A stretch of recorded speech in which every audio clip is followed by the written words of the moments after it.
Assalamualaikum warahmatullahi wabarakatuh. Alhamdulillah rabbil anak-anak semua. Hari ini alhamdulillah kita masih bisa bertemu kembali dalam pelajaran fikih. Anak-anak gimana kabarnya? Hari ini semua sehat ya? Ya, semoga kalian semua selalu sehat, selalu ceria, dan penuh semangat. Oke anak-anak semua, mari kita awali pertemuan pada pagi hari ini dengan baca basmalah bersama ya. Agar nanti kita semua diberikan kemudahan dalam belajar pagi hari ini. Dan semoga nanti mendapatkan ilmu yang manfaat ya. Oke, mari kita mulai bersama dengan baca basmalah. Bismillahirrahmanirrahim. Selanjutnya, mari kita persiapkan buku kita masing-masing. Kita buka fikih bab khitan ya. Nanti kita akan mempelajari yaitu bab khitan. Sudah tahu loh halaman berapa? Ya, kita buka halaman 84. Khitan. Sudah ketemu semua? Ya, alhamdulillah kalau sudah. Nah, kita mulai. Khitan, apa itu khitan? Apa arti khitan? Ada yang tahu? Khitan secara bahasa Arab yaitu artinya memotong, yang berasal dari kata khotana yahtunu khotnan. Ini arti khitan secara bahasa Arab yaitu memotong. Apa tuh yang dipotong?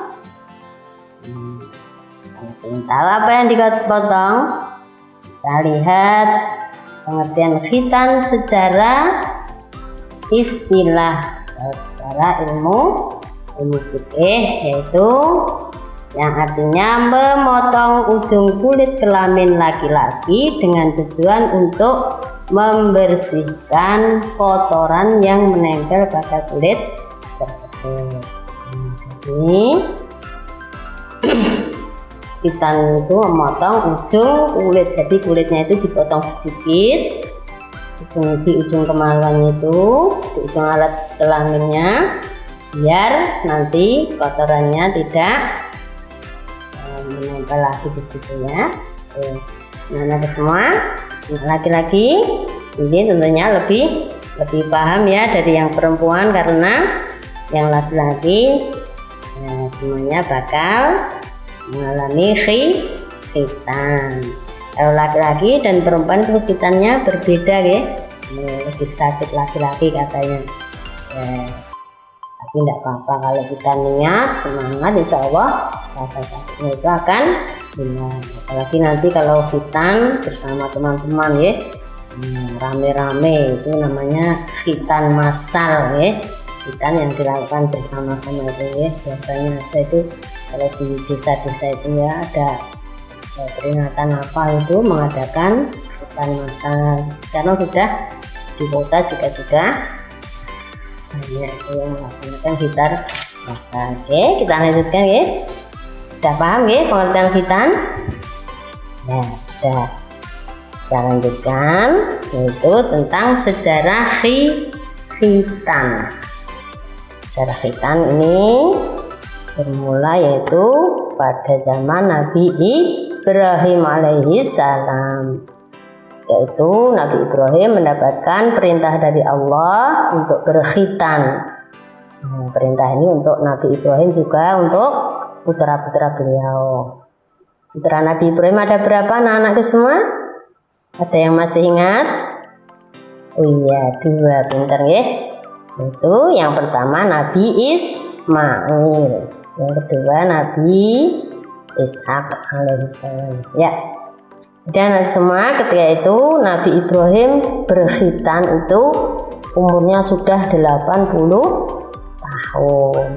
Tapi 80 tahun zaman dulu beda sama dengan 80 tahun yang sekarang. Kalau sekarang 80 tahun itu sudah kakek-kakek Kalau zaman dulu belum, karena umurnya itu umurnya itu panjang-panjang nggak seperti sekarang. Nah, setelah Nabi Ibrahim khitan dengan sendirinya dia Nabi Ibrahim itu yang menghitani juga Nabi Ibrahim sendiri, jadi punyanya dipotong sendiri maluannya itu dipotong sendiri. Setelah itu baru putra-putra beliau, yaitu yang pertama Nabi Ismail. Waktu itu Nabi Ismail itu dikhitan oleh ayahnya itu ketika umur 13 tahun. Sedangkan Nabi Ishak waktu itu umur 7 tahun ketika dikhitan. Khitan ini berjalan terus sampai Nabi Muhammad Sallallahu Alaihi Wasallam. Kalau Nabi Muhammad Sallallahu Alaihi Wasallam itu ada yang meriwayatkan bahwa Nabi Muhammad Sallallahu Alaihi Wasallam itu dikhitan oleh kakeknya, yaitu Abdul Muthalib. Tapi ada juga yang meriwayatkan bahwa Nabi Muhammad Sallallahu Alaihi Wasallam itu lahir sudah dalam keadaan dikhitan. Allah alam untuk pengetahuan kita. Jadi ada beberapa riwayat yang menceritakan itu. Sekarang kita lanjutkan hukum melaksanakan khitan. Hukumnya apa kira-kira anak-anak? Ada yang tahu hukum khitan? Oh ya, betul. Hukumnya wajib bagi laki-laki. Ya, pintar. Sedangkan untuk perempuan tidak wajib Jadi anak-anak semua, sekali lagi bahwa hukum melaksanakan khitan bagi laki-laki adalah wajib. Siapa yang belum berkhitan? Ayo. Ini kalian sudah kelas 5 segera berkhitan. Nanti kalau sudah berani, sudah siap, matur ibu atau bapak minta dikhitan Oke? Iya, udah kelas 5 kok Kenapa kok dikhitan?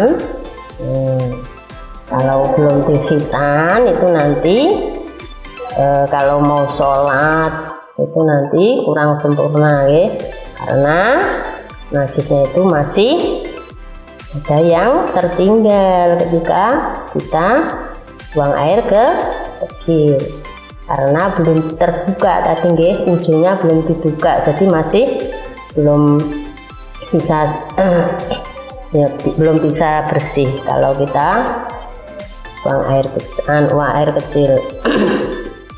Nah, ini Nabi Muhammad SAW bersabda, An Abi Hurairah radhiyallahu anhu, anin Nabi sallallahu alaihi wasallam qala, al fitratu khamsun, al khitan wal istidad wa nat'ul ibdi wa qassus syaribi wa taqlimul adfar, rawahul Bukhari.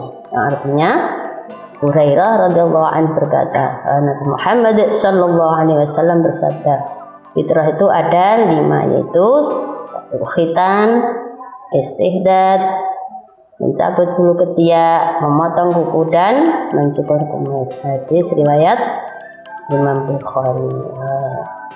Dan harus semua khitan itu merupakan fitrah bagi laki-laki. Barang siapa yang melaksanakan khitan berarti dia telah mengikuti sunnah Rasul. Nah, sekali lagi anak-anakku yang belum khitan, biar nanti segera bisa melaksanakan sunnah Rasulnya Oke, lanjutkan.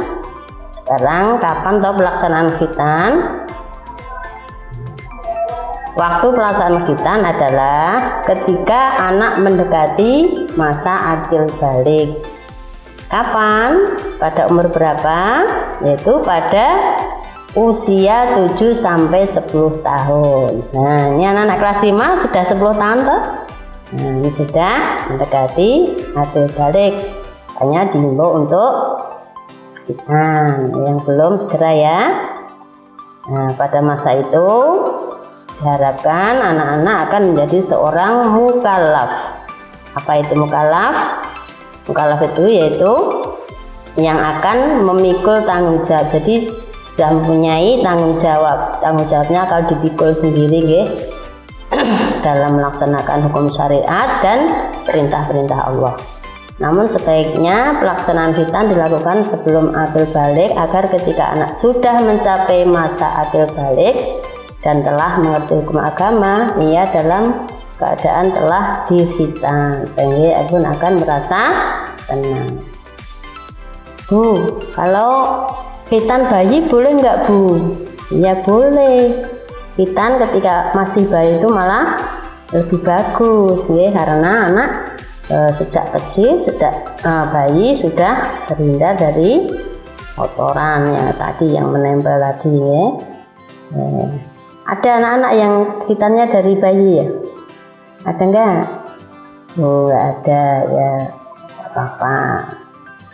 Terus ini coba kalian perhatikan sini ada seorang yang dikhitan ya. Oh, dipanggil ayah ibu sama Pak Dokter ini yang mau khitan ini. Jadi biar kalian nanti tenang, nyaman ketika khitan nanti ya, minta ditungguin ayah ibu. Kalau mau ikut khitanan massal bersama banyak orang ya, teman-temannya, nah, juga tidak apa-apa, nanti disitu kan banyak temannya, jadi rasanya nanti akan lebih senang ya dengan teman-temannya. Oke, kita lanjutkan lagi, yaitu tentang manfaat khitan. Apakah manfaatnya? Kita lihat bersama di sini. Manfaat setelah melaksanakan khitan adalah 1. Mewujudkan kebersihan dan kesucian badan ketika hendak melaksanakan sholat. Ya, jadi kalau sudah khitan itu kan sudah suci, bersih ya, sudah bersih, akan terhindar dari najis tadi. Sehingga kalau untuk melaksanakan sholat, ini kebersihannya, kesuciannya sudah otomatis sudah, insya Allah sudah bersih ya. Lanjutkan nomor 2, yaitu terhindar dari berbagai penyakit, terutama penyakit kelamin. Penyakit itu kan berawal dari kotoran ya, kotor. Jadi kalau sudah khitan itu sudah tidak ada kotoran yang menempel insya Allah ya. Jadi kita akan terhindar dari penyakit. Selanjutnya yang nomor 3, yaitu memudahkan membersihkan najis ketika buang air kecil. Nah, kalau sudah dikhitan itu kan sudah terbuka ya, jadi akan lebih mudah untuk membersihkan najis. Nah, selanjutnya yang terakhir yaitu memenuhi kesempurnaan kesucian sebagai syarat sah sholat. Di antaranya syarat sah sholat yaitu 1, terhindar dari najis. Jadi ketika sudah dikhitan insya Allah itu akan terhindar dari najisnya. Untuk sholat insya Allah sudah memenuhi syarat. Teman-teman semua, ya, materi kita hari ini sudah selesai. Coba ini ada gambar, dilihat ini bersama-sama, ini ada anak-anak lagi jamaah ya. Habis sudah khitan semua ini. Nah, dia merasa nyaman, tenang, lebih percaya ketika beribadah kepada Allah. Ya anak-anak semua, sekarang kita lihat halaman 86 ya, kita kerjakan bersama-sama ya, bersama-bersama istilah kalimat di bawah ini dengan jawaban yang benar. Nah, di sini sudah ada pilihan jawabannya. B sampai H, I. Nah, ini yuk kita kerjakan bersama sambil mengingat-ingat tadi ya apa yang saya sampaikan. Coba di sini sudah ada pilihan jawabannya, insya Allah sudah bisa semua nanti ya, 100 semua ya. Nomor 1 kita mulai.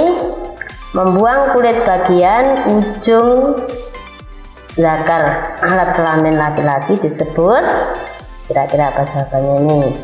Kita lihat di sini. Ya, ini ada khitan ya, berarti jawabannya ini yang I, jawabannya khitan. Lanjut nomor 2, orang yang bertugas menkhitani seseorang disebut, ya, di sini ada dokter. Jadi jawaban kita yaitu H. Yang nomor 3, Nabi yang dikhitan pada saat berusia 13 tahun yaitu Nabi Ismail. Oke. Lanjut nomor 4, Nabi yang dikhitani oleh kakeknya. Siapa tadi yang dikhitani oleh kakeknya? Iya, Nabi Muhammad Sallallahu Alaihi Wasallam. Berarti jawabannya yang A. Lanjut nomor 5, tidak wajib melaksanakan khitan itu bagi siapa? Bagi wanita atau perempuan. Jadi di sini adanya wanita ya. Berarti jawaban kita C. Lanjut. Berkhitan akan terhindar dari penyakit. Nah, ini salah satu manfaat khitan ya. Tadi terhindar dari penyakit kelamin. Ya, kita lihat di sini ada G, kelamin. Lanjut nomor 7, berkhitan adalah tindakan yang menyempurnakan kesucian dari najis. Ini juga salah satu manfaatnya. Tadi di situ ada, jadi akan mewujudkan kebersihan kesucian ya. Jadi jawabannya E. Lanjut nomor 8, hukum melaksanakan khitan bagi laki-laki. Nah, bagi laki-laki hukumnya wajib. Ya, B. Nomor 9, salah satu manfaat berkhitan adalah, kita lihat kira-kira mana jawabannya ini? Ya, jawabannya D, bersih dari najis. Ya, terakhir nomor 10, anak Nabi Ibrahim yang dikhitan pada usia 7 tahun bernama siapa tadi? Ya, Nabi Ishak alaihi salam. Ya, berarti jawabannya C. Ya, alhamdulillah 10 nomor sudah kita kerjakan. Ya, 100 semua ya. Ya, alhamdulillah. Anak-anak semua nanti materinya dibaca lagi, dipahami lagi, biar nanti ketika kita ulangan nanti nilai 100 semua ya. Sekarang karena materi sudah selesai, tadi juga sudah kita belajar bersama menjawab pertanyaan tadi. Sekarang misalnya akan kasih tugas kalian yaitu mengerjakan buku paket halaman 88 dan 89. Kalian kerjakan yang Romawi 1 pilihan ganda dan Romawi 2 isian ya. Yang Romawi 3 tidak usah ya, 2 saja.